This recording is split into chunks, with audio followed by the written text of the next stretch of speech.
어, 성경을 계속 열심히 읽고 계시는 중이죠. 네. 성경을 읽어 가시면서 또 오늘 이번에 계속 이렇게 공부하는 일들이 좀 더 재미가 붙고 또 성경 이해하는 것에 도움이 잘 되었으면 좋겠다라는 생각을 갖고서 계속 이 구약 개론 시간을 공부하고 있습니다. 요즘에 특별히 또 그 새아침 기도회 때 구약 본문인 에스라서 공부를 하고 있는데 사실 에스라서 같은 본문을 계속해서 공부해 나갈 때는 구약의 이렇게 전반적인 지식들이 많이 필요하거든요. 그러니까 구약 성경은 처음 읽을 때 창세기부터 읽을 때는 그냥 읽어가면은 읽어가나 보다라고 생각하고 그 안에서 진행되는 내용들 뭐 재미있게 읽어갈 수가 있지만 이제 그 모세오경이 끝나고 나서 계속 이어지는 성경을 공부하다 보면 이 왜 이런 내용이 있지? 뭐 예를 들어서 뭐 사사기의 내용들을 보면서 사사기가 왜 이런 일들이 발생을 했을까? 뭐 그런 질문이 생길 때 전반적인 성경에 대한 이해가 없으면 이 사사기 자체도 이해하기가 무척 어렵습니다. 오늘 여호수아서를 공부하면서도 그런 말씀을 드릴 텐데 성경은 처음부터 끝까지 그 흐르는 분명한 그 맥이 있고요. 그 흐름을 주관하는 하나님의 그 일하시는 일들이 분명한 목적들을 가지고 진행된다는 것을 우리가 잘 이해해야 성경을 읽어가는 데 있어서 많이 도움이 됩니다. 그렇지 않고 그냥 단편적으로 뭐 문자적으로 그냥 성경을 읽다 보면 사실 충돌하는 부분도 많이 있고 또 어떤 부분에선 이렇게 됐는데 저렇게 됐는데 뭐 왜 다르지 싶은 생각도 들기도 하고 오늘 그 부분을 많이 다루게 되는 이 역사서를 우리가 함께 공부하게 될 텐데 역사서를 공부하면서 우리가 꼭 알아야 되는 것이 무엇인지를 잘 배울 수 있는 그런 시간이 되었으면 좋겠습니다. 기도하고 시작하겠습니다. 하나님 아버지, 오늘 구약 개론 네 번째 시간을 갖습니다. 우리가 꼭 배워야 할 것들을 잘 어, 배울 수 있게 하시고 오늘도 주님의 은혜로 말씀을 깨닫고 말씀을 깨달은 대로 우리에게 어, 뜻하신 하나님의 뜻을 알고 순종하며 살아갈 수 있는 그러한 믿음도 다시 한번 견고케 되도록 인도해 주옵소서. 말씀 네, 위에 흔들리지 않도록 우리가 더욱더 견고한 믿음을 붙잡을 수 있도록 주님 성령께서 우리를 도우시옵소서. 예수님 이름으로 기도드립니다. 아멘. 네, 오늘 역사서를 볼 텐데요. 역사서를 생각하면 먼저 이 역사서의 저자들이 예언자들이다라는 사실들을 우리가 알고 있어야 합니다. 예언자들이 쓴 역사서다라는 거예요. 왜 그 사실을 이해하는 것이 중요한가 하면 역사는 누가 썼는가에 따라서 내용과 해석이 완전히 달라질 수 있기 때문에 그렇습니다. 누가 어떤 목적으로 썼느냐에 따라서 내용이 달라진다는 것이죠. 아마 여러분이 그 학교를 열심히 다니셨다면, 초등학교 때 역사 배우나요? 아마 중고등학교만 좀 더 열심히 다니셨다면, 음, 혹시 삼국 유사와 삼국 사기가 다르다는 거 아세요? 같은 시대의 역사들을 기록해 놓고 있지만, 완전히 다른 관점으로 기록해 놓고 있는 역사서다라는 사실을 아시나요? 왜냐하면 쓴 사람이 다르고 그 쓴 목적이 다르기 때문에 그런 것이죠. 어떤 것에 더 포커스가 되어 있느냐라는 겁니다. 그런 역사적인 일들은 뭐 정말 다양하게 나타날 수가 있습니다. 우리가 생각할 때, 이건 굉장히 우리 모두가 이렇게 알고 있었다. A라고 알고 있었다라는 것을 누군가는 아니다. A가 아니라 B다. 라는 식으로 말할 수도 있다는 거죠. 뭐 그것이 왜곡된 역사일 수는 있지만 그 이전에 왜곡되거나 뭐 변질되기 이전에 누가 어떠한 관점으로 보았느냐에 따라서 같은 사건도 다른 모습으로 해석될 수 있다는 것이죠. 그게 바로 역사입니다. 그 역사를 누가 썼느냐가 중요하고 그 쓴 목적이 무엇이냐도 중요한 거죠. 예를 들어 조선시대 왕조들의 기록들이 있다. 조선 왕조 실록이 있다. 실록에서 말하는 것과 또 그 이후에 조선의 역사를 보면서 쓴 것은 좀 다를 수가 있거든요. 그때그때의 일들이 어떤 식으로 기록되어 있느냐 하는 것이죠. 그래서 그 실록 같은 것은 그 살아있는 왕이 자기에 대한 것들은 볼 수 없게끔 만들어 놨던 그런 규정도 있지 않았습니까? 왜냐하면 왜곡될 수 있는 가능성이 너무나 크기 때문에 그런 거죠. 그러한 부분을 가지고서 우리가 역사를 기록했다라는 것을 알게 되면 성경의 역사도 마찬가지로 그 사가, 그래서 그 역사를 기록한 사람의 관점에 따라서 역사를 기록하는 목적에 따라서 어떤 자료들은 선택하기도 하고 어떤 자료들은 버리기도 하는 일들이 나타난다는 것입니다. 그런데 우리는 분명히 알고 있는 것은 성경의 역사를 기록하는 그 사가들이 있을 텐데 그 사가들을 통해서 말씀하고자 하시는 분이 계시다라는 것이죠. 그것이 바로 그분이 하나님이시고 하나님의 영감을 통해서 이 성경이 기록될 때에 그 역사의 관점들이 다르게 나타날 수 있었다라는 사실을 볼 수 있다는 거죠. 그래서 역사를 기록하는 사가의 관점과 목적을 갖고 그 사건을 기술하는 데 중요성이 있고 우리는 그러한 이해를 가지고 성경을 읽어갈 수 있어야 되겠다라는 것입니다. 그렇지 않으면 이상한데 앞에서는 그렇게 얘기했던 것 같은데 저기서는 저렇게 얘기하네 라는 그런 식의 생각이 들 수도 있거든요. 분명히 어떤 목적이 있다라는 거죠. 그렇다면 우리가 이제 여호수아서부터 볼 텐데 여호수아부터 시작해서 에스더까지 이 역사들은 누구의 관점을 어떻게 기록되어 있는가라는 사실들을 보게 되는데 누구의 관점인가? 성경의 역사서는 예언자의 관점으로 기술되었다라는 것입니다. 예언자의 관점으로.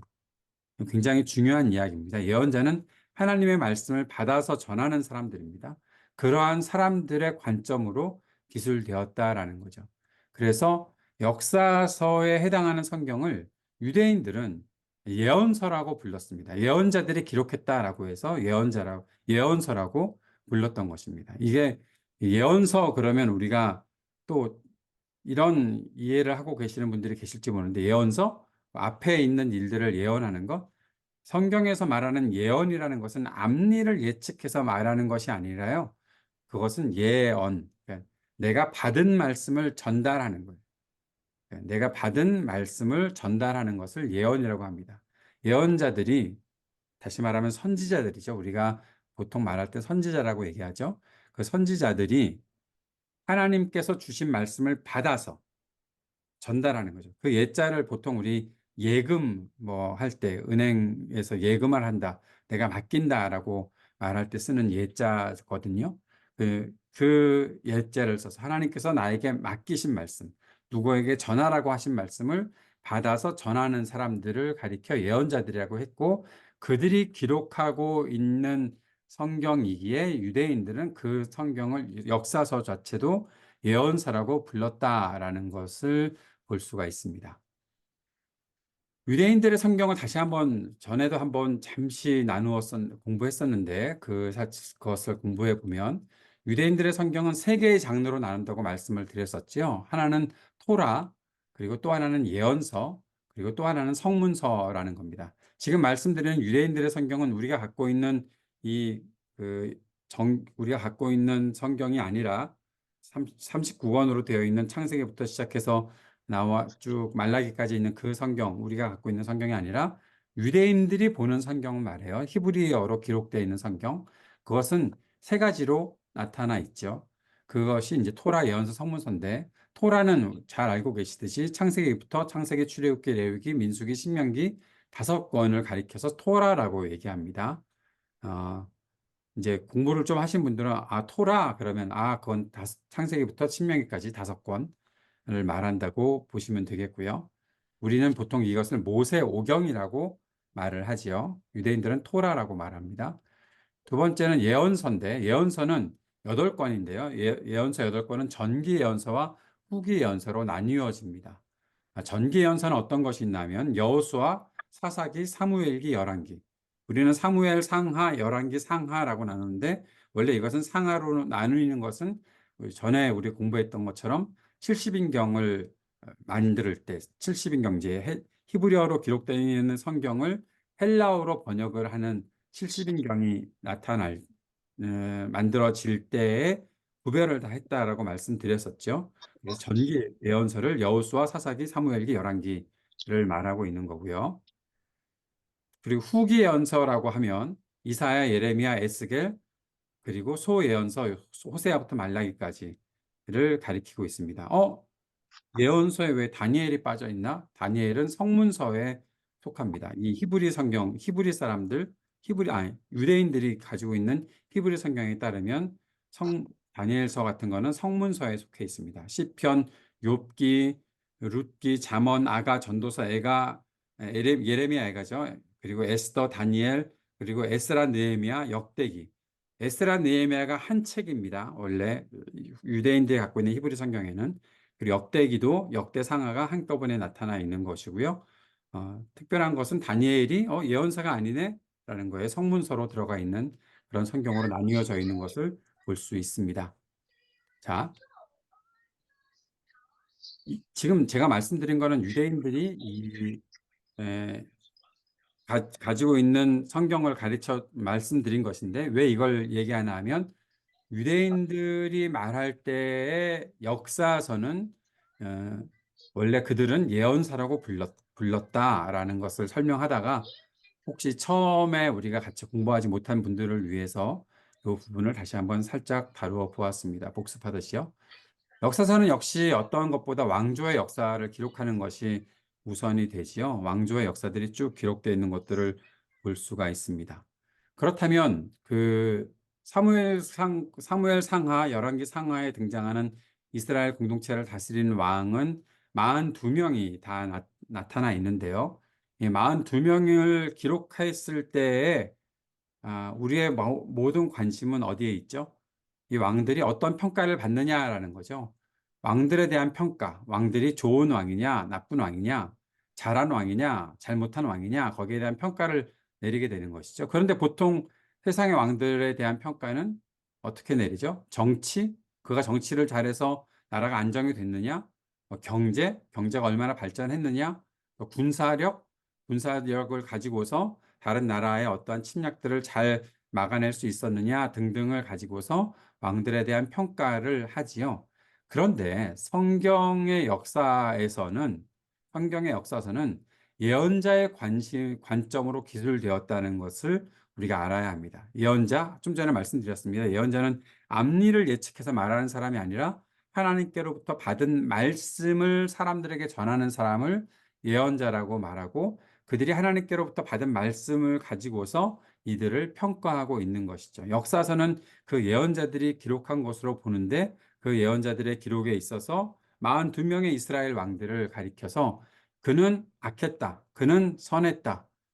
그것들을 평가하는 모든 것의 기준은 예언자적 관점이다라는 거예요. 예언자적 관점이 어떤 것인가 우리가 생각해 봐야 되겠죠. 그 평가의 기준, 예언자들의 평가의 기준은 무엇인가? 예언자들이 왕들을 어떻게 평가할까요? 가장 중요한 것은 하나님의 언약에 얼마나 신실했는가라는 것입니다. 그들이 하나님과 맺은 언약. 왜 그것이 중요한가 하면 왕들은 하나님과의 언약을 맺고서 왕 위에 올라가는 거예요. 그들에게 기름을 부을 때 하나님께서 그들을 구별되게 사용하시고 그들을 하나님의 뜻대로 사용하시기 위해 그들과 약속을 맺으시는데 그 약속에 얼마나 그들이 잘 신실하게 반응했는가라는 것입니다. 거기에 가장 중요한 언약은 어디에 있는 언약일까요? 퀴즈. 다른 왕들이 언약을 맺었다. 뭐 아니, 갑자기 답이 툭 튀어나와 버렸네. 가장 중요한 언약은 무엇일까요? 다윗과 하나님께서 맺으신 언약이죠. 예. 다윗이 거기에 가장 중요한 부분은 다윗이 하나님의 성전을 건축하겠습니다라고 말했을 때 너 왜 그런 것에 관심을 두느냐라고 말씀하시면서 하나님께서 너를 통해서 나올 그 자손 중에 성전을 건축할 사람이 있을 것이다 말씀하셨고 그 성전을 건축되면서 그러한 성전을 건축하지만 그러나 끝까지 하나님의 말씀을 순종하며 사느냐에 따라서 하나님께서 그 왕위를 견고케 하실 것이다라는 약속을 하시는 그 다윗 왕조가 진행되는 것에 있어서 가장 중요한 기준은 하나님과의 언약을 그렇게 지켜나가느냐 하는 것이거든요. 그 언약에 얼마나 신실하게 이들이 반응하고 있는가를 보시고 그것을 따라서 하나님께서 평가하신다. 예언자들을 통해서 평가하신다라는 겁니다. 그리고 하나님만 믿고 섬기는 신앙을 그들이 가지고 있느냐라는 거죠. 예. 우리가 이미 열왕기 사무엘 상하부터 시작해서 열왕기 상하 다 보았던 것처럼 어, 하나님만 믿고 섬기는 왕들이 몇 명이나 되었을까요? 처음부터 끝까지 하나님만 섬기고 살았던 사람들.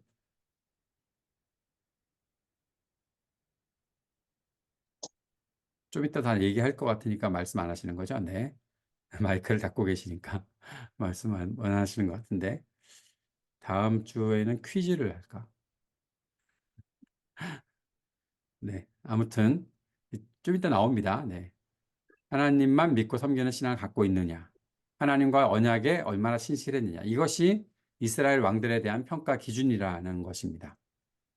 좋은 평가를 받을 수 있었던 왕들은 누가 있었을까요? 처음부터 끝까지 신실하게 살았던 사람. 뭐 몇 명 없습니다.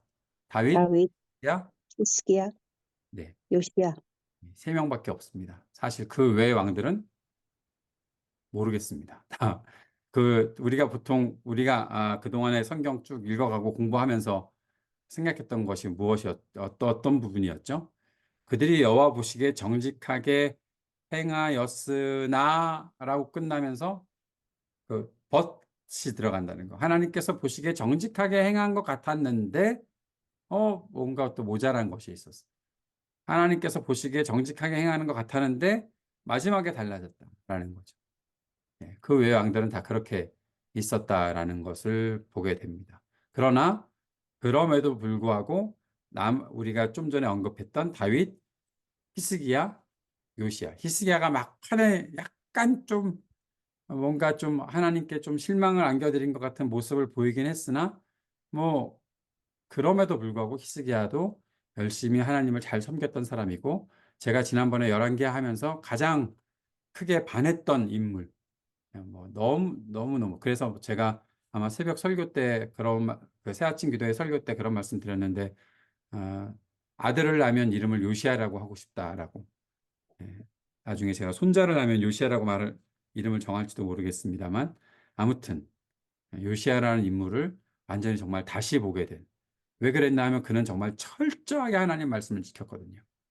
뭐 그와 같은 인물을 못 봤어요. 심지어 다윗도 지키지 않았던 유월절을 요시아는 지키면서 이스라엘이 하나님께 나아가는 길을 온전히 열게 되기도 하고 여는 역할도 했었고요.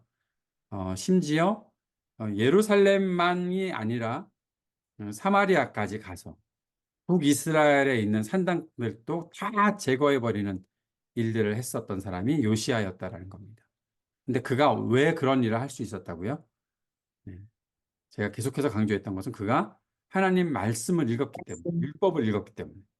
아까 말했던 것대로 좀 유식한 말로 우리가 얘기하면 토라를 발견해서 읽었었거든요. 그러니까 그가 하나님 말씀을 읽다 보니까 이러면 안 되는 거예요. 산당도 다 지워버려야 되는 거고, 또 절기도 지켜야 되는 거고, 그러한 일들을 철저하게 해나가는 일들을 했었고, 결국 요시아는 전쟁에서 전사하게 되거든요.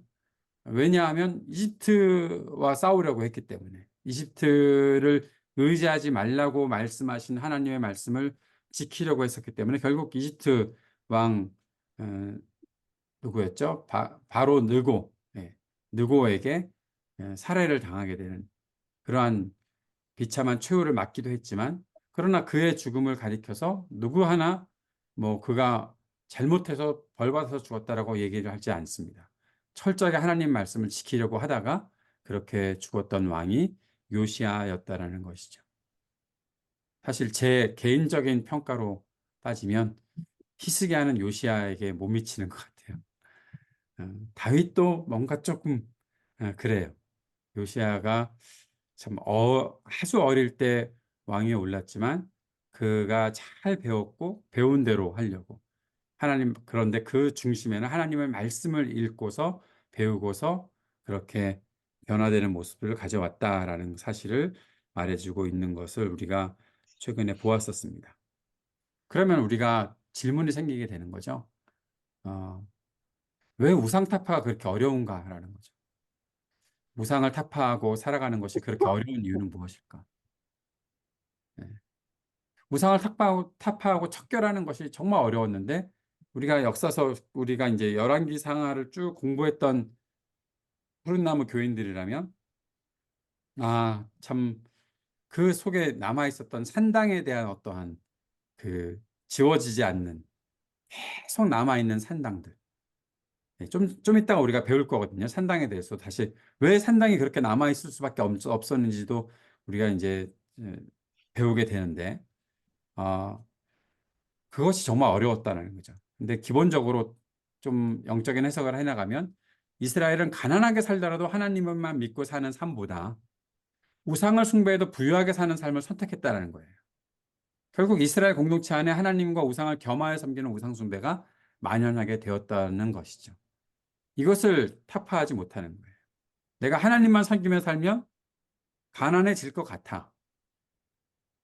그게 내 눈에 보이지 않는 일이니까.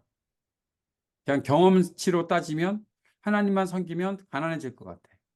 다른 사람들은 다 세상의 부를 누리고 사는 것 같고 눈에 보이는 일들, 손에 잡히는 일들 그런 거 막 따라다니고 있는데 내가 보이지 않는 하나님을 섬긴다는 거 이거 어려운 일인 것 같고 결국 남들과 완전히 다르게 살아가는 사람이 되어야 되기 때문에 내 삶에 뭐 부족함이나 어려움이 생기지 않을까? 근데 우상을 숭배해도 내가 부유하게 살 수 있으면 그러한 삶을 선택하고 살지 뭐 그런 생각을 하게 된다는 거죠. 예. 돈이 좀 더 주어지면 우상은 섬김도 뭐 그냥 넘어가는 거죠. 돈 많은 사람들과 친하게 될 수 있다면 우상을 섬기는 일도 그냥 뭐 마음껏 하게 되는 일들이 그들에게 나타났었다. 결국 그들은 풍요한 삶을 위해서 하나님만 섬기는 삶을 포기하고 우상을 척결하는 일들을 자꾸만 뒤로 미루게 되었다라는 것입니다. 역사서에서 우리가 또 하나 보게 되는 것은 성전인데요. 성전이 어떻게 나타나는가에 대한 부분을 보게 되는데 성전의 기능이 5가지가 있다는 것을 배우시면 아니 이럴 수가 막 그럴 겁니다. 첫 번째는 예배겠죠. 성전은 예배를 드리는 장소였습니다. 하나님께 제사하는 장소였죠. 그런데 하나님께 예배하고 제사하는 장소 그 기능 이외에 4가지가 더 있습니다. 약간의 충격을 받으실 분들도 계실 텐데 두 번째는 세무서의 기능입니다. 성전에 와서 세금을 냈어요, 사람들이. 11조도 사실 그들에게 있어서는 세금이나 다름이 없었고요. 성전세라는 것도 또 냈었습니다. 또 하나는 은행입니다. 성전에 돈이 자꾸 모여오니까 이 사람들이 필요한 사람들에게 돈을 빌려주는 일들을 했고 결국에는 성전에서 고리대금업이 에, 나타나게 되는 그 원인이 발생하게 되었던 것이죠. 돈이 문제입니다. 돈을 쌓아놓고 있는 게. 네 번째는 보물창고의 역할입니다. 전쟁에서 승리하면 전리품들이 생기는데 그것을 보관하는 장소도 성전이었다는 거예요. 그 다음에 대사관의 역할을 했다는 거죠. 이스라엘이 이방 신전을 부수지 못한 이유가 여기 있습니다. 왜냐하면 그 성전 안에 그러한 일들, 우리가 뭐 가지고 있는 것들, 다른 데서 다른 나라와 교역을 맺으면 그 교역을 맺었던 것들 때문에 그 신전에다가, 그 성전에다가 뭔가 자꾸 그 기록들을 남겨놓기도 하고 그런 어떤 증거들을 남겨놓기도 하는 그러한 일들이 계속해서 있다 보니까 결국 이스라엘이 이방 신전을 부순다? 이거 어려운 일인데? 라는 생각이 들게 되었다는 것이죠. 그래서 요시아가 일예가 하나 있는데 아까 말했던 요시아가 주전 621년에 종교개혁을 일으키는데 요시아가 종교개혁을 일으킨 이후에 굉장히 국제적인 부분에서 어려움에 처합니다. 왜냐하면 이방과의 외교를 단절시켜 버렸거든요. 경제를 서로 어떤 무역이나 그런 통로들을 다 끊어버리게 되었거든요. 왜냐하면 그것들을 타파해내야, 그것들을 척결해내야 하나님 앞에 순전한, 하나님 앞에 아주 깨끗한 그 나라를 만들어서 하나님의 다스림과 통치를 실현하는 나라가 되는데, 계속 성전 안에서 또 그들이 남아있는 어떠한 그 잔재들, 이방 민족들과의 어떤 관계에서 남아있는 것들이 계속 그 속에 있었기 때문에 결국에는 이 대사관 같은 역할을 했던 성전에서 결국 이 이방의 신전들을 부수지 못하는 이유들이 그 속에 나타나고 있었다는 거죠. 그 솔로몬이 성전을 만들고 난 후에 여러 산당들을 또 만들거든요. 왜냐하면 그 자꾸 이방 여인들과 결혼을 하니까 그 여인들이 가지고 오는 우상들을 위한 산당들을 또 만들어 놓고 이게 결국에는 외교적인 일들을 하게 되었던 부분이기도 한데, 이 산당들을 그 무너뜨리지 못하고 계속 남겨놓았던 원인들도 이러한 성전이 대사관의 역할을 했던 것 때문이다라는 것을 볼 수가 있습니다. 신명기 역사서와 역대기 역사서를 두 가지로 구분을 할 수가 있는데요. 첫 번째는 여호수아부터 에스더까지 역사서를 두 개로 나누는데, 첫 번째는 신명기 역사서입니다. 신명기 역사서는 여호수아, 사사기, 사무엘기, 열왕기, 이게 신명기적인 관점을 가지고서 쓴 역사서라는 거예요. 두 번째는 역대기 역사서입니다. 역대기 역사서는 역대기적 관점을 가지고서 쓰고 있는 역사서다라는 건데, 이것이 이제 에스라, 느헤미야도 결국에는 역대기 역사서에 음, 포함되는 것이다라고 볼 수가 있습니다. 이유는 뭔가 하면 이 역사를 기록하는 목적이 달랐기 때문에 그런 거예요.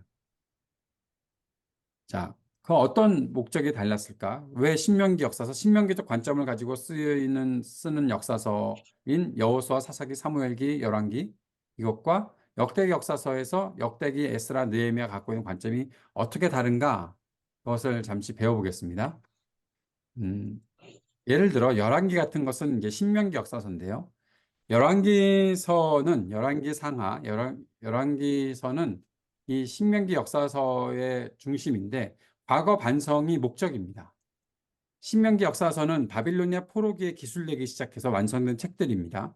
바빌로니아 포로기는 이스라엘에게 심판의 때가 되는 것이죠. 그래서 신명기 역사서에는 하나님의 심판을 당할 수밖에 없는 죄와 얼룩, 잘못들이 그대로 기술되어 있어요. 예를 들어보면 다윗이 밧세바를 범했던 사건, 다윗이 우리아를 죽이는 일, 그리고 솔로몬이 우상을 숭배했던 일, 이런 것들이 다 일일이 기록되어 있습니다. 왜 그런가 하면 하나님께 심판을 받은 이유를 알고, 과거입니다. 과거가 아니라 과거를 반성하기 위한 목적으로 기록되었기 때문에 그런 것이죠.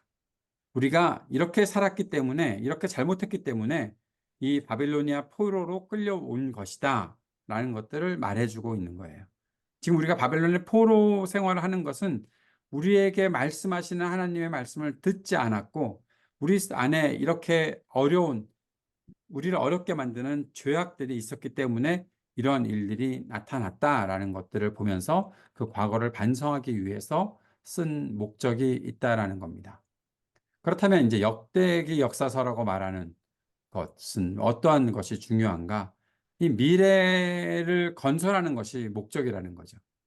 하나님이 이스라엘에게 새로운 기회를 허락하셨죠. 바벨론 포로에서 돌아오게 하셨고, 그 돌아온 사람들이, 자신의 조국 땅으로 돌아온 사람들이 이제 하나님 나라를 위한 예루살렘 성전을 재건하고 하나님 나라의 통치를 다시 한번 실현하기 위해서 애를 쓰고 있습니다.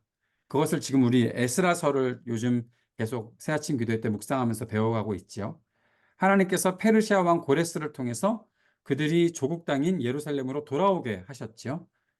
그들은 그렇게 돌아오면서 이러한 다짐을 했을 겁니다. 조상들은 실패했지만, 예전에 조상들은 살아가면서 실패해서 그 바빌론 포로로 다 끌려가게 되었지만, 우리가 죄악을 반복하지 않기를 바라면서 하나님께서 뜻하신 이스라엘을 그렇게 건설하자라는 마음으로 돌아왔고, 그 가운데서 이제 어떻게 하나님 나라를 건설해 나갈 것인가를 보게 되는 장면들이 있습니다. 오늘 아침에도 묵상을 했는데, 에스라서에 보면 고레스의 칙령에 아닥사스다 왕이 칙령을 내려서 에스라를 보내면서 뭐라고 하나 하면, 하나님의 율법을 잘 가르치고 하나님 율법을 온전히 지킬 수 있는 사람을, 너와 같은 에스라가 학자 겸 제사장 아니었습니까? 너와 같은 사람들을 세워서 이스라엘의 지도자가 되기 위해서 사람들이 하나님의 율법이 어떤 것인지를 잘 지키도록 그렇게 만들어라라는 칙령까지도 내거든요. 그것이 아닥사스다 왕의 칙령입니다. 하나님께서 물론 그 안에서 그렇게 칙령을 내릴 수 있도록 역사하셨겠지만, 다시 말하면 이스라엘이 어떻게 새롭게 건설돼야 되는지 본받을 만한 긍정적인 내용들을 중심으로 역사를 기록하고 있었다라는 거죠. 그러니까 신명기 역사서와 역대기 역사서의 차이점이 뭔지 아시겠죠? 신명기 역사서는 우리 과거를 반성하자라는 것이고, 역대기 역사서는 이제 우리가 새로운 미래를 건설해 나가자라는 겁니다. 그러면 무슨 달라지는 일들이, 어떤 일들이 생길까요? 아주 분명하게 달라지는 것이 있겠죠. 뭐가 달라질까요? 역대기를 우리가 지금 11개 학까지 새아침 기도회 때 묵상을 쭉 하다가 역대 상하를 휙 뛰어넘어서 에스라로 넘어왔거든요. 사실 역대기에서는 앞의 내용들이 많이 반복이 됩니다. 사무엘 상하 뭐 그 내용부터 시작해서 쭉 반복되는 내용들이 나타나거든요. 그런데 그때의 역사의 기록들은 물론 잘못한 일들로 기록을 하고 있지만, 우선 목적이 새로운 미래를 건설하는 것이기 때문에 우리가 무엇을 배워야 할 것인가, 어떤 긍정적이고 우리가 본받을 만한 것들을 기록해 놓고 있는 거죠. 이것을 아마 잘못한 것을 보면서 배우는 것을 우리가 반면교사라고 얘기한다면, 이것은 정면교사라고 얘기할 수 있을까요? 하여튼 그 신명기 역사서와 역대기 역사서의 차이점이 있다라는 것들을 이해하면 굉장히 성경을 읽으시는데 도움이 될 것이라 생각을 합니다. 재미있는 것은 이 하나님의 역사를 보면서, 지난번에도 잠시 그런 말씀을 드렸던 것 같은데, 하나님께서 우리들에게 말씀해 주시는 이 말씀들을 보다 보면 꼭 이런 것까지 기록을 해놨어야 되나 싶은 그런 질문이 들어오는 것들이 있어요. 이게 창세기부터 그런 내용들이 계속해서 나타나거든요. 막 사람을 죽이고 뭐 또 뭡니까 말하기 조금 어려운 일들도 막 그 속에서 나타나고, 뭐 시아버지와 뭐 동침을 하고 아이를 낳았다는 이야기들, 또뭐 어려움을 겪는 일들 뭐 다 나타나는데, 왜 그런가 하면 결국에는 이, 이 모든 것 속에서 이렇게 연약한 인간들의 삶을 통해서 하나님께서 역사하시는 일들이 그것 때문에 중단되지 않고 계속 하나님은 그 속에서도 역사하시고 우리가 그 하나님을 의지하고 살아가야 되는 것을 말씀하시려고 지금 이러한 내용들이 계속 기록되어 있다는 사실들을 볼 수 있는 것이죠. 그러면서 우리가 역사서를 읽어가면서 하나 주의해야 될 것이 있습니다. 역사의 우상화를 주의해야 한다라는 말씀을 좀 드리고 싶은데요. 그 우상을 숭배한다는 것은 뭔가 하면 하나님과 다른 신을 겸화해서 섬기는 것이 우상을 숭배하는 거잖아요. 근데 이 성경을 이해하는 어떠한 신학들 중에 특별히 유대인들이 가지고 있었던 것인데, 세 가지가 있습니다. 성전 신학이 있고 시온 신학이 있고 그리고 왕정 신학이 있습니다. 이 내용들이 뭔가 하면, 성전 신학은 성전이 무너지면 하나님도 무너지시는 거예요. 왜냐하면 하나님은 성전에 거하시는 분이니까. 그들의 생각입니다. 성전을 가지고 있었던 사람들의 생각. 근데 하나님이 무너지시는 분이 아니잖아요. 하나님이 무너지십니까? 네, 하나님은 무너지는 분이 아니십니다. 그러니까 하나님이 무너지지 않으시니까 무슨 생각을 하는 거죠? 성전도 무너져서는 안 되는 거예요. 그들이 갖고 있는 생각입니다. 그러니까 성전도 무너지면 안 된다라고 생각을 하니까 어디서 문제가 발생을 할까요? 이스라엘 백성들이 범죄했습니다. 범죄해서 하나님께서 그들을 징계하시기로 했고 바벨론의 포로로 끌려갈 것을 하나님께서 말씀하십니다. 그런데 그들의 생각에는 성전이 무너져서는 안 돼요. 그러니까 바벨론을 포로로 끌려가는 것도 믿을 수가 없어요. 우리는 이집트를 의지하고 이집트가 우리를 살려줄 거예요. 그러니까 이집트와 함께 있으면 바벨론이 두렵지 않아요. 그들이 갖고 있던 생각이에요. 그러나 하나님은 어떻게 하셨죠? 바벨론을 통해서 성전을 다 무너뜨리십니다. 완전히 멸망당하게 된 것이죠. 이집트를 의지하지 말라고 하나님께서는 이미 말씀하셨는데, 지난 시간에 배웠던 것처럼 출애굽에 실패한 백성들, 끝까지 출애굽에 실패한 백성들이 되고 마는 것이죠. 그러니까 성전도 무너지지 않는다고 말했던 그 일들이 다 무산이 되는 겁니다. 시온 신학은 뭔가 하면 제 딸이 신학을 만드는 게 아니라, 시온 신학이라는 것은 시온산, 예루살렘이 있는 곳이 똑같은 겁니다. 예루살렘이 무너져? 하나님도 안 무너지시는데 왜 예루살렘이 무너져? 그런 식으로 생각하는 거예요. 하나님도 안 무너지시는데 예루살렘이 안 무너지지. 그들은 그런 생각을 갖고 있었던 것이죠. 그들이 갖고 있었던 생각이 잘못되어 있다는 거죠. 죄를 범하면 하나님께서 버리시겠다고 했어요. 성전도 마찬가지입니다. 다윗에게 이미, 솔로몬에게 하나님께서는 이미 다 말씀하셨어요. 솔로몬의 성전을 지어서 하나님께 그렇게 봉헌을 했고 드렸지만, 하나님께서는 솔로몬에게 뭐라고 말씀하셨나 하면, 너 내 말을 잘 따라 살면 복을 받을 것이다라고 말씀하셨으나, 네가 만약에 내 말을 지키지 않으면, 율법을 지키지 않으면 내가 임하겠다고 약속한 이 성전조차도 다 던져버릴 것이라고 말씀하셨던 것이 하나님이세요. 그러니까 이러한 시온신학, 성전신학이 다 물거품이 되는 것이죠. 왕정신학은 뭡니까? 다윗 왕조가 무너지면, 그들의 생각에는 다윗 왕조가 무너지면 하나님도 무너지시는 거예요. 다윗 왕조가 다 멸망해서 하나님 안 계시는 거예요. 근데 하나님의 통치는 영원한 거잖아요. 예. 그러니까 다윗 왕조도 영원해야 된다라고만 생각을 하고 있었던 거죠. 다윗 왕조가 영원하다는 것은 무엇에 근거한 그 이야기가 되어야 합니까? 그것은 하나님께서 보내실 구원자이신 메시아이신 예수 그리스도가 다윗의 계보를 통해서 오신다라는 것, 그것 외에 그들이 갖고 있었던 어떤 혈통적인 다윗 왕조는 무너지게 되는 것이죠. 이러한 성전신학, 시온신학, 왕정신학은 결국 그들이 갖고 있었던 모든 역사를 우상화하는 일들이 되었던 것입니다. 결과는, 하나님은 바빌론을 사용하셔서 예루살렘도 무너뜨리셨고, 성전도 무너뜨리셨고, 다윗 왕조도 모두 무너뜨리셨습니다. 자, 그렇다면 우리는 어떤 우상을 만들고 있는가? 우리가 만드는 우상은 없는지 한번 질문을 던져봐야죠. 여러분, 어떠십니까? 여러분 혹시 우상을 만든 적 없으십니까? 내가 이것만큼은 절대 안 무너진다. 근데 하나님이 인정하시는 것도 아닌데도 불구하고 내가 갖고 있는 무엇인가? 이것은 뭐 영원히 남겠지라고 생각하는. 심지어는 교회도 우상이 될 수가 있습니다. 우리가 말하는 이 지상의 교회를 말하는 겁니다. 우리 교회는 안전하겠지. 우리 교회는 괜찮겠지. 그런 식의 생각들. 내가 교회에 나가고 있으니까 안전하겠지. 일상에서 나의 삶에서는 하나도 하나님 말씀을 지키는 것이 없으면서 내가 교회에 주일날 가서 예배 드리고 있으니까 괜찮겠지. 내가 신앙생활을 하는 여러 가지 일들을 하고 있으니까 괜찮겠지. 여러분, 이게 우상이 될 수도 있다는 생각 안 해보셨어요? 내가 하고 있는 그 일들에만 내가 주일만 잘 지켰으니까 뭐 되겠지. 예. 내가 뭐 기도하는 시간 있어요. 내가 말씀 보는 시간 있어요. 뭐 하고 있는 것들을 하고 있어요. 그러나 나의 모든, 좀 이따가도 우리 여호수아서를 통해 볼 텐데, 하나님께서 원하시는 일들은 전혀 행하지 않으면서 뭐 그냥 괜찮겠지라고 생각하는 거. 예. 나 예수 믿었으니까 천국 간다? 그것만 가지고서 있고, 결국에는 예수를 믿는 사람답게 하나도 살지 않는 그런 모습들을 갖고 있으면 과연 그 말이 어떻게 유효할 수 있을까요?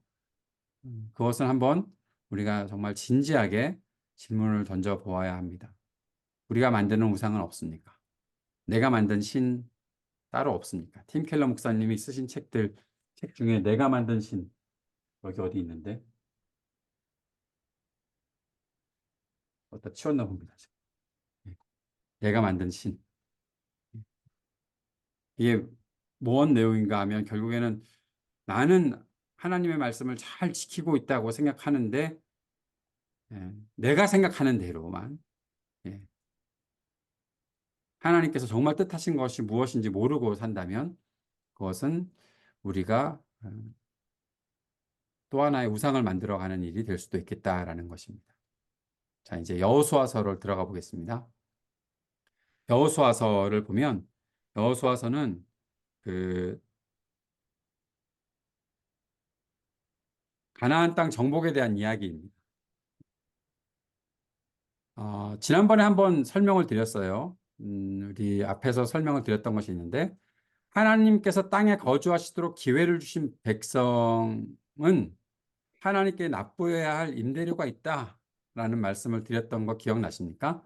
그 임대료가 뭐라고 말씀드렸나 하면 미슈바트, 미슈파트 그리고 어, 체다카라는 겁니다. 미슈파트는 사법적인 정의 구현을 말하는 거예요. 공의를 말하는 거죠. 정의를 행하는 것을 말합니다. 체다카는 서로가 서로를 형제로 대하는 그 인자함, 사랑함 이런 것들을 가리켜서 말하는 건데 이 미시파트와 체다카가 결국 하나님께서 어떠한 곳에 살게 하실 때, 우리를 어떠한 곳에 살게 하실 때 그 땅에서 우리가 납부해야 될 임대료다라는 말씀을 드렸었어요. 예. 정의와 인자함 이것을 미가서 6장 8절에서 이렇게 말씀하고 있죠. 사람아 주께서 선한 것이 무엇임을 내게 보이셨나니 여호와께서 내게 구하시는 것은 오직 정의를 행하며 인자를 사랑하며 인자함, loving kindness, 사랑하며 겸손하게 내 하나님과 함께 행하는 것이 아니냐. 하나님이 사람들에게 바라시는 임대료는 이거예요. 너 내가 허락한 그 땅에 살고 있니? 그러면 그 땅에서 정말 내가 원하는 공의와 사랑을 행하면서 살아라 라는 거죠. 그것이 행해지지 않았기 때문에 그 땅에서 쫓겨나는 거예요. 가나안 땅을 정복하는 사람들이라면 그 가나안 땅에 먼저 살고 있었던 사람들, 아모리 족속, 뭐 그들을 가리켜서 하나님께서는 그들의 죄가 아직 덜 찼기 때문에라는 말씀을 하셨던 것이 있었죠. 창세기 15장 16절에 하나님께서 아브라함에게 약속하시는 말씀이에요. 내 자손은 4대 만에 이 땅으로 돌아오리니 400년 있다가 돌아온다는 말씀을 하셨죠. 이는 아모리 족속의 죄악이 아직 가득 차지 아니함이니라 하시더니 아모리 족속들이 지금 계속해서 죄악을 범하고 있으면서 그들이 가나안 땅에 살고 있는데 그들이 계속해서 이 죄가 범해지고 있고 그들에게 기회를 주겠지만 결국 그렇게 그들은 그 땅에서 쫓겨나는 지경에 이른다라는 것이죠. 하나님이 특정한 민족과 공동체에게 어느 땅에 거주할 기회를 주셨는데 그 땅에서 강자가 약자를 억압하고 착취하고 약자들이 울부짖고 신음이 난무하게 되면 이 아모리 족속들이 그런 일들을 행하고 있었던 거예요. 하나님은 예언자들을 통해서 임대료가 체납되었다고 경고하셨고 경고를 듣지 않으면 하나님의 임차인을 교체하신다라고 말씀하시는 것입니다.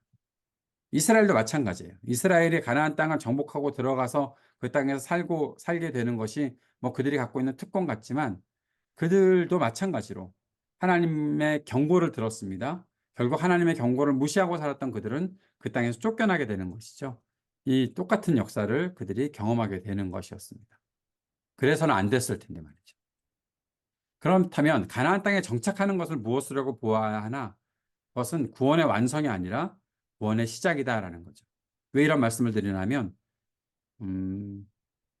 요단강을 건너가서 가나안 땅으로 들어가나요? 그렇게 되면 우리가 그 속에서 완성을 이루게 되는 건가요? 내가 가나안 땅에 들어갔다? 내가 완성되었다? 아니라는 거예요. 그것은 구원의 시작이라는 거예요. 구원의 완성은 구원받은 사람답게 살아가는 것으로 완성이 되는 거예요. 우리는 이미 구원의 시작을 경험한 사람들입니다. 예수 그리스도를 믿음으로. 우리는 이미 하나님께서 우리에게 약속하신 땅에 거할 수 있는 약속을 받았습니다. 그것은 구원의 시작이에요. 구원의 완성은 뭐로 나타나야 하는가? 우리가 하나님 나라를 실현하는 것으로 나타나야 된다는 거죠. 출애굽의 세 단계가 있다는 걸 말씀을 드렸었죠. 1단계는 이집트를 탈출하는 것이었고 두 번째 단계는 가나안 땅을 정복하는 것이었고 세 번째 단계는 하나님의 통치를 실현하는 것이었습니다. 예. 이스라엘이라면 가나안에서 본격적으로 하나님 나라를 살아내야 한다는 겁니다. 하나님 나라를 살아내야 한다는 뜻은 하나님 나라의 통치 방법들을 그대로 실현해 나가는 것을 말해요. 하나님 나라의 통치 방법은 무엇이냐? 앞에서 말씀드렸던 정의를 실현하는 것과 사랑을 실천하는 것입니다. 이것이 하나님 나라의 법을 살아내는 것이죠. 이것이 어찌 보면 우리가 살고 있는 땅에서 하나님께 임대료를 납부하는 것과 똑같은 거예요. 결국 이집트를 탈출하는 것으로 끝난 것이 아니에요. 가나안 땅을 정복했다라는 것으로 그것으로도 끝난 것이 아니에요. 하나님의 통치를 실현해내는 것이 하나님께서 바라시는 구원의 완성이 되는 것이다라는 사실을 성경은 우리들에게 가르쳐주고 있습니다. 그런데 여호수아서를 읽으면서 우리가 주의해야 될 것이 하나 있습니다. 꼭 정말로 주의해야 되는 것이 뭔가 하면 여호수아 착각 증후군이라는 거예요. 여호수아 착각 증후군 환자가 우리가 되지 않기를 바랍니다. 이게 뭔가 하면 성경의 위대한 인물을 자신과 동일하게 여기면서 자신의 대적을 가나안 족속이라고 생각하고 다 멸해버리자라고 생각하는 것. 그게 여호수아 착각 증후군이라는 겁니다. 예를 들어 일예로 그런 것이 있을 수 있겠죠. 십자군 전쟁? 예. 십자군 전쟁 같은 것은 그들이 여호수아 착각 증후군을 가지고 있었던 것이에요. 우리가 하나님을 믿지 않는 사람들을 다 무찔러 버리자. 예. 하나님이 그렇게 말씀하지 않으셨어요. 그것은 그들이 착각하고 있는 거예요. 또 뭐 정복 전쟁을 일으키는 어떠한 제국들, 예. 그들도 마찬가지입니다. 음, 제국주의 정복 전쟁도 마찬가지. 뭔가 미개한 족속들 우리가 가서 다 점령해 버려야지. 그래서 우리가 그들을 아주 문명 국가로 만들어 줘야지. 이거는 폭력입니다. 그러한 일들은 결국에 하나님 나라를 이루는 것이 아니죠. 이 여호수아 착각 증후군이라고 신학자들이 보통 얘기를 하는 거예요. 우리도 혹시 그럴 수가 있습니다. 내가 정복하고 싶은 땅이 있어. 내가 정복하고 싶은 어떤 무엇인가가 있어. 그래서 하나님의 뜻이 무엇인지, 지금 어떻게 하나님께서 내게 임하시는지, 내게 뜻한 바가 있으신지를 알지는 못하고, 하나님의 정의와 하나님의 사랑의 실천들을 하나님 나라 통치로 알지 못하고, 그저 그냥 그 여호수아가 가나안 땅을 정복했다고 하니까 다 정복해버리자라고 그런 식으로 나아가는 거. 그것은 착각하고 있는 거예요. 하나님의 뜻이 그렇게 실현되지 않는 거예요. 분명히 전에도 말씀드렸던 기회가 있었던 것으로 기억합니다. 아, 하나님께서 이 역사서에 있는 것들을 일반적이고 절대적인 원리로 보고서 행동하는 것은 옳지 않아요. 그 맥락들이 있습니다. 왜 그런 명령이 주어졌고 그런 일들을 행했던 맥락들이 있고 흐름들이 있다는 거예요.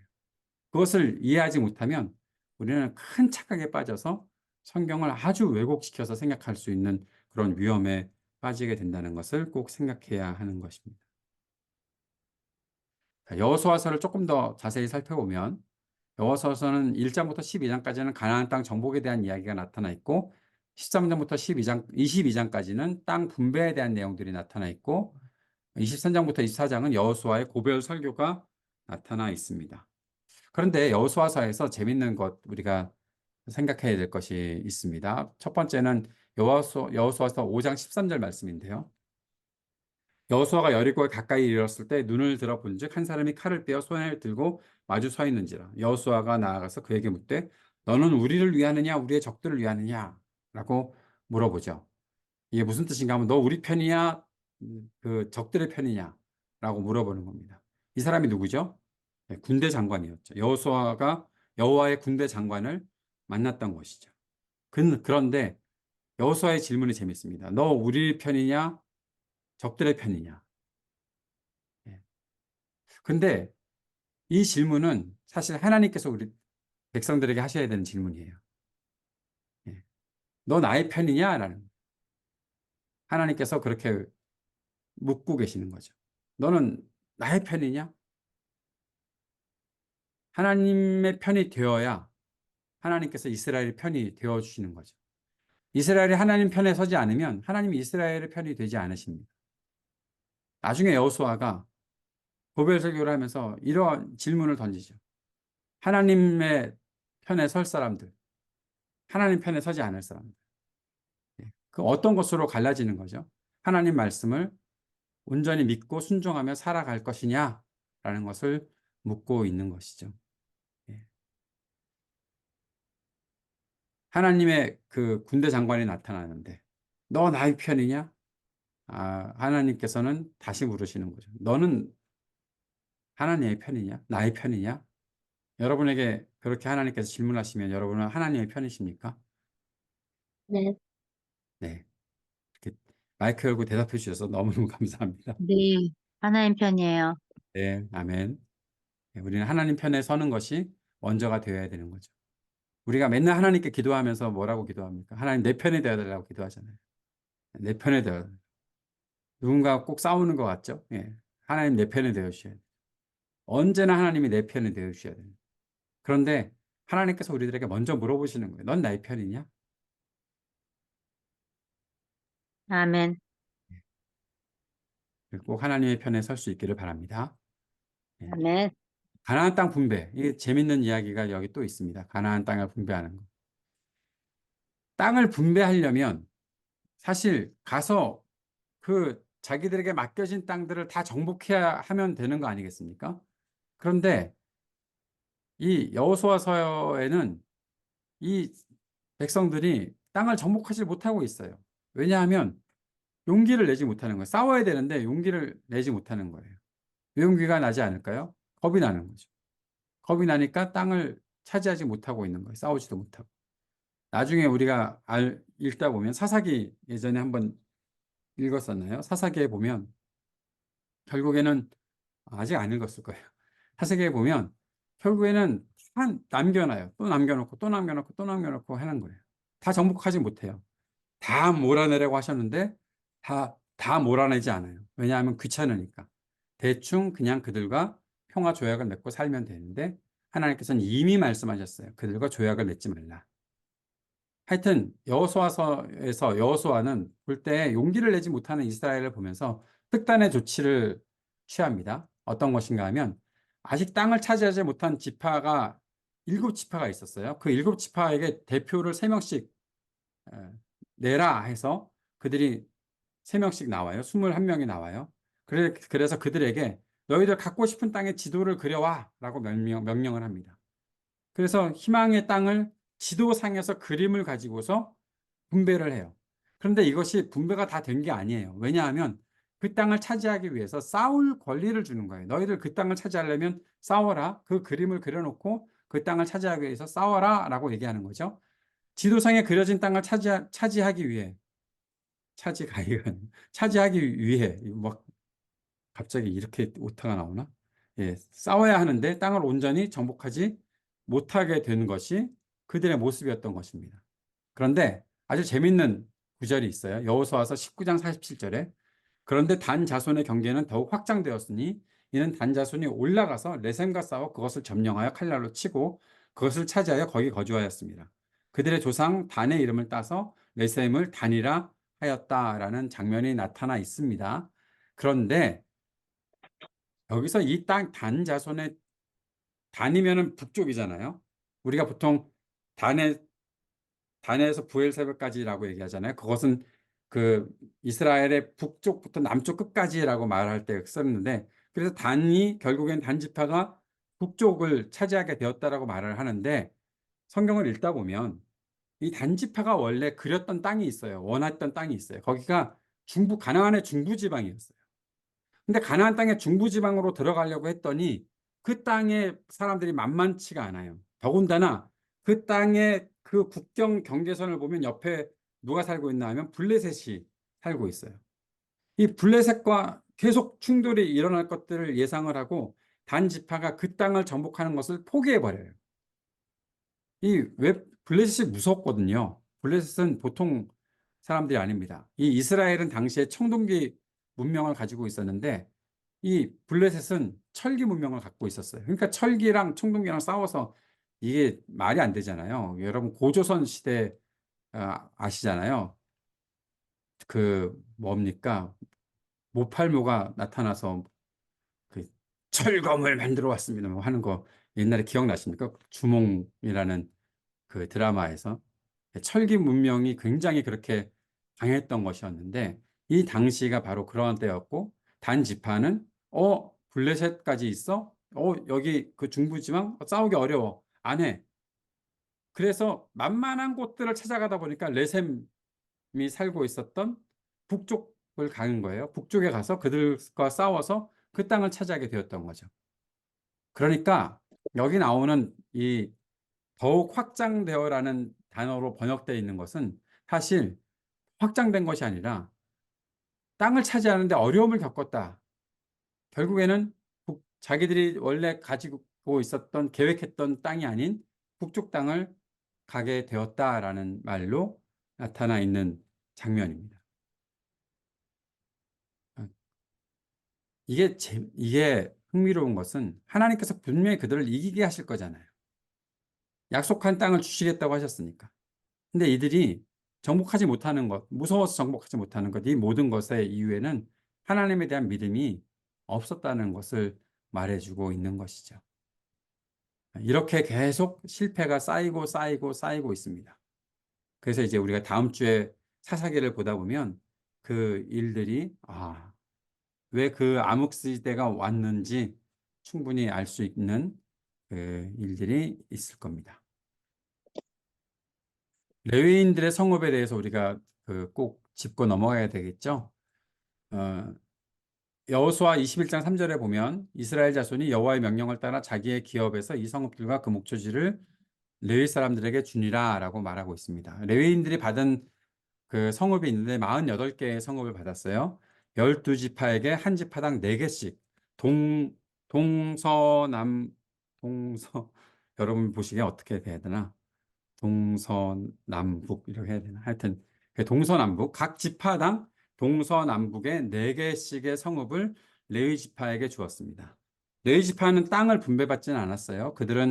어, 그들은 계속해서 양들을 치는 일들을 했었고 레위 지파들은 특별히 주어진 사명이 있었던 거죠. 그래서 하나님께서 그들에게 모든 것의 기업이 되어 주시고 하나님께서 그들이 살 것들을 분배해 주시는데 그것은 결국 자기의 동족들, 이스라엘 12지파가 레위인들을 위해서 공급하는 일들을 했었다라는 것입니다. 레위인들은 이스라엘의 제사를 돕는 일들을 했었고 말씀을 가르치는 일들을 했었던 사람들이죠. 오늘 아침에 우리 새아침 기도회 때 그 제사장들에 대해 제사장이었던 학자 겸 제사장이었던 에스라를 배웠는데 제사를 드리는 일과 말씀을 가르치고 가르치는 일에 아주 익숙한 학자였고 제사장이었다라는 것을 배웠던 것이 생각이 납니다. 어쨌든 그렇게 해서 모든 지파에게 레위 사람들이 들어가 있음으로 인해서 모든 지파가 예배를 드리고 하나님의 말씀을 배울 수 있었던 기회가 있었다라는 겁니다. 레위인들의 성읍에 보면 이제 그들이 그 중앙 성소는 이제 이스라엘 백성들에게 나중에 예루살렘에 있었고 하나님께서 이 시대니까 아직 하나님께서 만들어 놓으신 성막이 있었던 곳이 있었겠죠. 그 성막이 있었던 곳이 어, 중심지가 있었다면 그 외에 각 지방마다 지방 성소들이 따로 있었습니다. 중앙 성소는 후에 예루살렘 성전이 되었던 것이고 지방 성소는 무엇인가 하면 산당으로 변질되게 나타나게 되는 일들이 있었습니다. 왜냐하면 거기서 다 제사를 드릴 수 있었으니까. 근데 그것을 결국 하나님 말씀을 잘 지키지 않는 일들이 계속 이렇게 있으면서 그 일들이 변질이 되면서 이들이 지방 성소를 산당으로 그렇게 만들어 버리는 일들을 했었고 결국에 나중에 어, 요시아가 그 모든 것들을 다 없애버리는 일들을 했었던 것이죠. 여호수아서에서 나타나 있는 가나안 정복의 의미들을 살펴보면 이스라엘이 가나안 땅을 정복해야 하는 이유는 그 땅 위에서 하나님이 원하시는 삶을 살아야 하고 하나님이 원하시는 공동체를 구현해야 하기 때문이다라는 것입니다. 두 번째는 하나님 백성은 가나안 땅이라는 구체적인 현장에서 어떤 정치와 경제로 공동체를 만들어 가는지 그것을 다른 모든 민족들에게 가시적으로 증거해야 하는 어, 일들을 했어야 했다라는 것. 그것이 그들에게 사명이었다라는 거죠. 가나안 땅은 어떤 땅인가? 신앙의 삶을 보여주는 물적 토대가 되는 것이 바로 가나안 땅이어야 했었다라는 것을 알 수가 있습니다. 예. 이것이 바로 그 여호수아서에 나타나 있는 내용들입니다.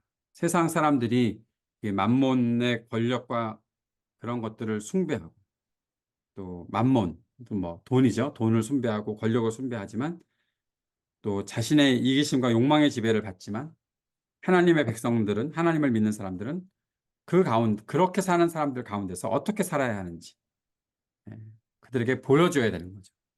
와서 봐라. 우리가 어떻게 살고 있는지 와서 봐라. 라고 말할 수 있는 사람들이 바로 하나님의 백성이 되어야 하는 것이고 이스라엘은 그렇게 사람들에게 하나님의 통치를 실현시켜주고 나타내주는 사명을 감당했어야 한다라는 것이 여호수아서의 내용입니다. 예, 오늘은 여기까지 강의를 하고요. 다음 주에 이제 사사기부터 또 계속 역사서를 살펴보도록 하겠습니다. 재미있으시죠? 네. 네. 네. 네. 어, 그 강요해서 반응을 들어야 됩니다.